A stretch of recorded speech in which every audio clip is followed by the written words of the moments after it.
오늘 함께 나눌 본문 말씀은 잠언 7장 1절에서 9절까지입니다. 잠언 7장 1절에서 9절까지 말씀입니다. 제가 봉독하도록 하겠습니다. 내 아들아, 내 말을 지키며 내 계명을 간직하라. 내 계명을 지켜 살며 내 법을 내 눈동자처럼 지키라. 이것을 내 손가락에 매며 이것을 내 마음판에 새겨라. 지혜에게 너는 내 누이라 하며 명철에게 너는 내 친족이라 하라. 그리하면 이것이 너를 지켜서 음녀에게 말로 흐리는 이방 여인에게 빠지지 않게 하리라. 내가 내 집 들창으로 살창으로 내다보다가 어리석은 자 중에 젊은이 가운데에 한 지혜 없는 자를 보았노라. 그가 거리를 지나 음녀의 골목 모퉁이로 가까이 하려 그의 집 쪽으로 가는데 저물 때 황혼 때 깊은 밤 흑암 중에라. 아멘. 오늘은 지혜를 추구해야 하는 이유에 라는 제목으로 함께 말씀을 나누고자 합니다. 지혜를 추구해야 하는 이유입니다. 오늘 함께 나눌 말씀은 7장 전체 서론 부분이자 내 아들아 라고 부르며 교훈하는 마지막 교훈의 부분이기도 합니다. 1장 8절, 2장 1절, 3장 1절, 4장 4절, 6장 20절 그리고 7장에까지 계속 내 아들아 하며 말하는 교훈이 이어지고 있습니다. 오늘 본문은 신명기의 가르침을 반영하기도 합니다. 신명기 6장 6절에서 9절을 보면 이렇습니다. 오늘 내가 내게 명하는 이 말씀을 너는 마음에 새기고 내 자녀에게 부지런히 가르치며 집에 앉았을 때에든지 길을 갈 때에든지 누워있을 때에든지 일어날 때에든지 이 말씀을 강론할 것이며 너는 또 그것을 내 손목에 매어 기호를 삼으며 내 미간에 붙여 표로 삼고 또 내 집 문설주와 바깥문에 기록할지니라. 아멘. 오늘 본문 1절에서 3절도 비슷한 내용을 말하고 있습니다. 내 말, 그리고 내 계명, 내 법, 즉 하나님의 말씀, 하나님의 계명, 법, 성경 말씀을 말하고 있습니다. 우리가 추구하고 지켜야 할 것이 바로 하나님의 말씀이라는 것을 서론 부분에서 말해주고 있습니다. 1절에서는 우리가 극히 조심해야 할 것이 하나님의 말씀이라고 말하고 있습니다. 내 아들아, 내 말을 지키며 내 계명을 간직하라 라고 말합니다. 우리는 하나님의 말씀을 보물처럼 지키고 또 이것을 악한 자에게 빼앗기지 않도록 우리는 이것을 잘 간직해야 합니다. 계속 지켜야 한다고 2절에서 강조하고 있습니다. 어떻게요? 내 눈동자처럼 지키라라고 말하고 있습니다. 우리는 하나님의 말씀을 이것처럼 극히 아껴야 합니다. 눈동자는 우리 몸 중에서 가장 중요한 부분입니다. 눈동자가 다치기라도 하면 앞을 볼 수 없는 상당한 중요한 곳입니다. 그만큼 귀중하게 또 소중한 가치를 가지고 말씀을 지키라고 말하고 있습니다. 내 생명을 지키듯 하나님의 말씀을 지키라고 말하고 있습니다.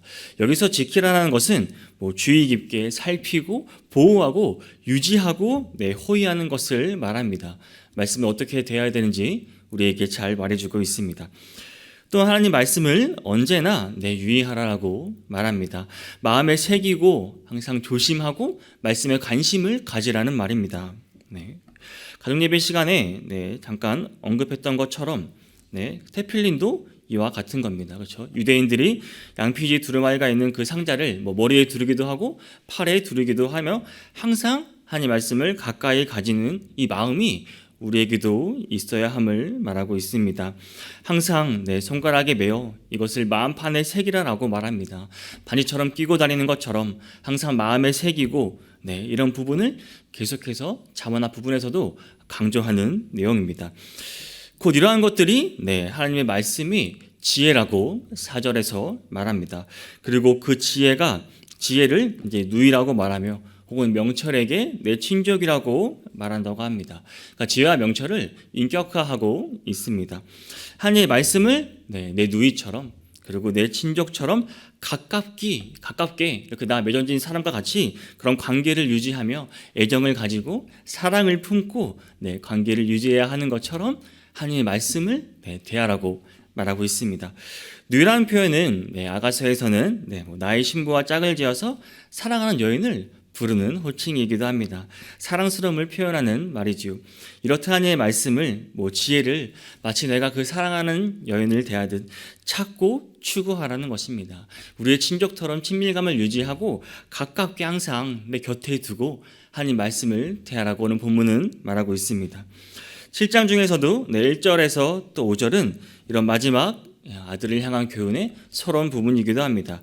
지혜를 촉구하고 추구하라고 말합니다. 우리가 추구해야 할 것은 하나님의 말씀, 즉 지혜를 말하는 것입니다. 그만큼 그것을 지혜를 간직하고 아끼고 지키고 언제나 마음속에 새기라고 말합니다. 뿐만 아니라 항상 가까운 관계를 유지하라고 강조하고 있습니다. 왜 그럴까요? 그 이유가 바로 5절에서 나옵니다.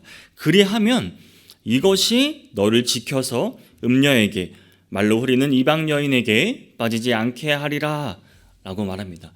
이미 앞서 반복해서 다뤘던 그 음녀, 그 이방 여인으로부터 지키기 위함이라고 분명히 나옵니다. 오늘 본문에서는 이것이 우리가 지혜를 추구해야 하는 이유입니다. 잠언 2장 16절에서도 지혜가 또 너를 음녀에게서, 말로 흐리는 이방 계집에게서 구원하리니 라고 말하고, 6장 24절에서도 이것이 너를 지켜 약한 여인에게, 이방 여인의 혀로 호리는 말에 빠지지 않게 하리라 라고 말합니다. 음녀는 낯선, 합법적이지 않은, 완전히 다른 또는 타국인 이방인을 나타내는 여러 가지 표현으로 쓰입니다. 인격화된 여성, 그러니까 지혜와는 반대되는 말입니다. 잠언에서 강조하고 있는 부분 중에 하나입니다. 그만큼 넘어지기 쉽고 유혹이 약한 부분이라는 것이겠지요. 그러니 아들에게 교훈을 말하며 다시 마지막에 마무리하는 그 교훈에서 다시 한번 강조합니다. 왜 그럴까요?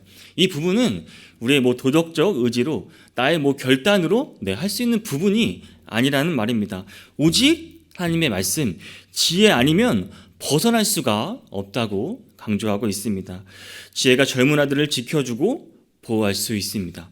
하나님의 말씀, 지혜만이 우리를 범죄하지 않게 할 수 있습니다. 시편 기자는 119편 11절에서 이렇게 말합니다. 내가 주께 범죄하지 아니하려 하여 주의 말씀을 내 마음에 두었나이다 라고 말합니다. 우리를 범죄에 빠지지 않게 할 수 있는 것은 하나님 말씀, 지혜밖에 없습니다. 우리가 죄를 짓지 않는 것이 바로 지혜입니다. 죄 짓지 않는 길은 하나님의 말씀을 우리 마음에 두는 것, 우리가 지혜를 추구해야 할 수밖에 없는 이유입니다. 우리의 힘으로는 할 수가 없습니다. 오늘 본문은 그 음란한 죄에 대해 경고를 하고 강조하기 위해서 이제 음탕한 여인의 꼬임에 빠져 사실상 파멸의 길로 가는 한 청년의 이야기를 하고 있습니다. 이 이야기를 보면 어떻게 음료의 유혹에 빠지는지 알 수 있습니다. 먼저 대상이 젊은이라는 것을 오늘 본문은 말하고 있습니다. 유혹에 빠진 한 청년입니다. 그 청년을 소개하기를 어리석은 자중해라고 말합니다. 어리석다는 것은 단순한 사람, 또 유혹에 무방비해서 쉽게 넘어지기 쉬운 사람을 말합니다. 쉽게 속아 넘어가는 사람이라는 것이지요. 디모데후서 2장 22절을 보면 또한 너는 청년의 정욕을 피하고라고 말합니다. 청년의 정욕을 피하라는 표현도 나오고 청년이 범하기 쉬운 함정입니다. 오늘 말씀은 특히 그 죄를 알아주고 인정해주고 정상을 참작해주기 위한 그런 말씀이 아닙니다. 가장 중요한 시기에, 우리 인생의 시작이라고 하는 그 청년 시기에, 그 시작이자 가장 중요한 시기를 하나님으로부터 빼앗기지 말라는 것입니다. 연약한 마음으로 음료에게 넘어가는 것이 아니라, 죄를 더 쌓는 것이 아니라 이 시기에 더욱더 하나님의 말씀을 진정으로 우리 마음에 새기지 않으면 안 된다는 것을 말하고 있습니다. 어리석인 자가 되면 안 됩니다. 이것이 곧 7절 후반부에 나오는 지혜 없는 자입니다. 지혜 없는 자는 문자적으로는 마음이 부족한 자를 가리킵니다. 이성적인 판단을 할 수 없는 자입니다. 이미 정욕에 지배를 당했을 수도 있습니다. 사랑하는 여러분, 악에서 떠나려면 그 방법을 알아야 합니다. 방법을 모르면 악에서 떠날 수가 없습니다. 그 방법이 바로 지혜를 추구하는 것이라고 오늘 본문은 말해주고 있습니다. 키만 잘한다고, 몸만 잘한다고 지혜가 자라나요? 지혜가 어린아이 수준밖에 안 된다면 이게 바로 어리석은 자이고 지혜가 없는 자이고 사탄에게 쉽게 유혹에 넘어갈 수밖에 없는 사람이 되고 맙니다.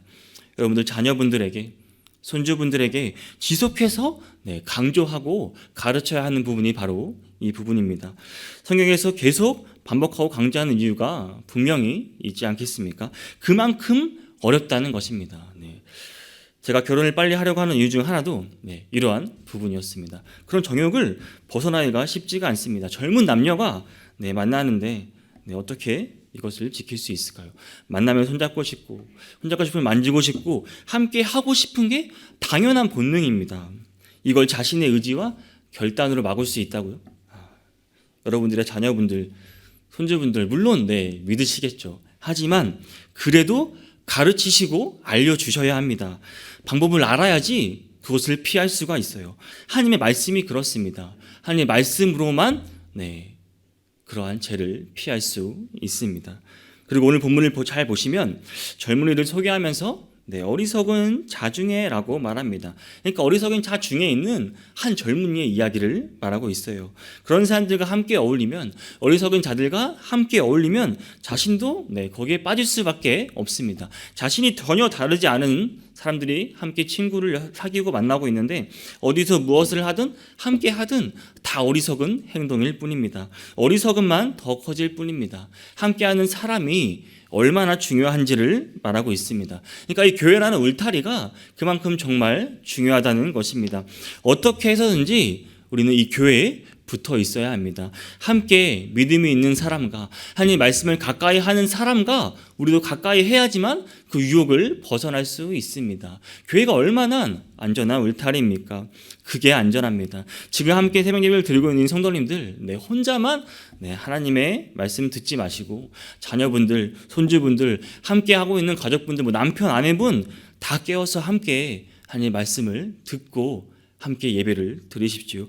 교회 오실 때도 혼자만 오시지 마시고 다 데리고 오셔야 합니다. 총사할 때든지 함께 교회 행사를 할 때라도 다 같이 오시기 바랍니다. 아무리 코로나가 무섭다고 해도 심해졌다고 해도 잘 생각하면 생활은 다 하시지 않습니까? 회사 가시고 애들 학교 가고 밥 먹으러 식당 가고 그렇죠? 미팅하고 심지어 운동하고 친구들도 다 만나는 분도 분명히 계실 겁니다. 왜 교회는 못 오시나요? 무엇이 중요한지 잘 판단하시기 바랍니다. 하나님께서 허락하신 우리의 시간입니다. 하나님의 말씀을 추구하는데 우리의 시간을 함께 쓰기를 바랍니다. 또한 8절에서는 어리석은 자의 특징이 나옵니다.